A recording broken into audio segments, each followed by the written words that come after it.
First criminal trial hasn't even started yet, and the judge is already trying to rein him in, issuing a new partial gag order in the hush money trial. That's the one that's set to start 3 weeks from now, scolding the former president today for making what the judge calls, quote, threatening, inflammatory, and denigrating statements. That means that some of Trump's favorite targets that he has been going after lately are now off limits to him.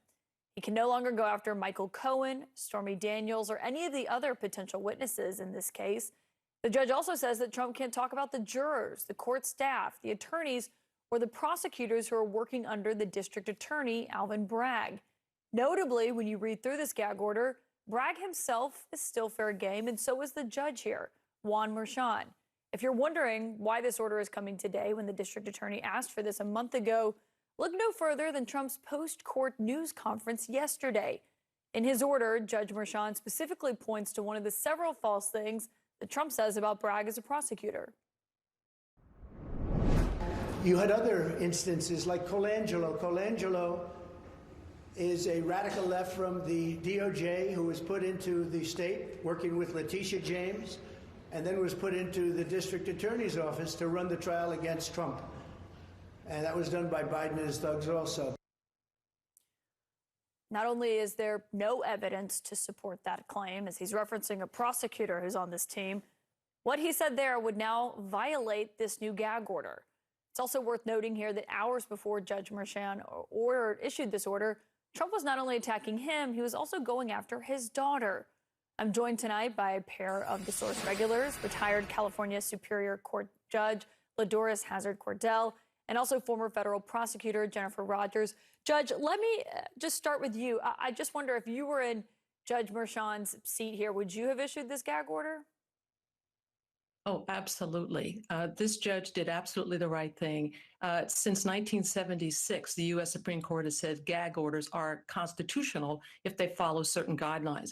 So this judge, by the way, just issued this gag order to one person only, and that is the one person that the judge feels, and this is in the judge's words in the opinion, presented an imminent risk of harm that is now paramount. So this judge looked at what Trump has done in the past in other cases and said, I'm not going to wait anymore. So this order is directed to him alone, and it'll be very interesting to see what happens when, and I'm not saying if, when he violates this. So remember, Trump keeps quiet when he's in the courtroom. It's when he's outside, when he starts attacking people. And this judge has basically said, you can't do this. And not just jurors, but prospective jurors, because they'll get a list of possible jurors. None of them can ever be talked about. The judge is very concerned about potential witnesses. And as you mentioned, family members as well. So, yes, this was the appropriate thing to do. And since the trial date is so close. You said not if, but when he violates it, what happens then? So if a judge issues an order and says you must do something or not do something, it's of no moment if there are not immediate consequences. And so in this instance, what a judge would normally do is issue a warning. Well, that's already been done in other cases. The warning doesn't seem to matter to Donald Trump at all. So the next step it up, is fines. And any fines against this man have to be so substantial because otherwise they're not going to be a deterrence. So I doubt that fines are going to work. So the next step, people have basically said, well, that would mean jail. No, it doesn't. I think the judge could, for example, order that expand the gag order and says to Donald Trump, you cannot speak to the press about this trial, and you cannot utilize social media or direct anyone to use social media on your behalf to talk about the trial. So I think the gag order can be expanded because without the social media and out standing on the courthouse steps giving a press conference, then that will basically, I think, shut him down.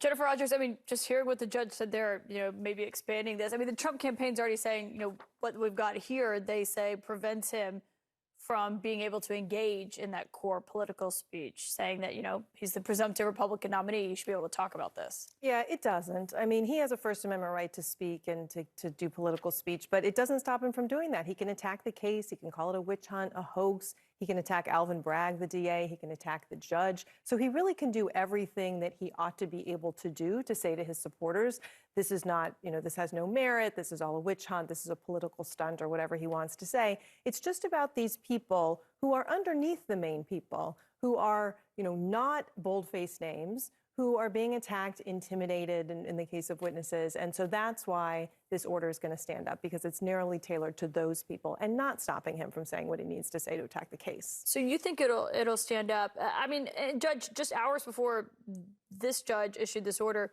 Trump was on Truth Social and he was talking about Michael Cohen specifically, calling him, who I should note is going to be a star witness here, liar, felon, and he referenced death. I mean, that would obviously violate what the judge issued today, would it not? Absolutely.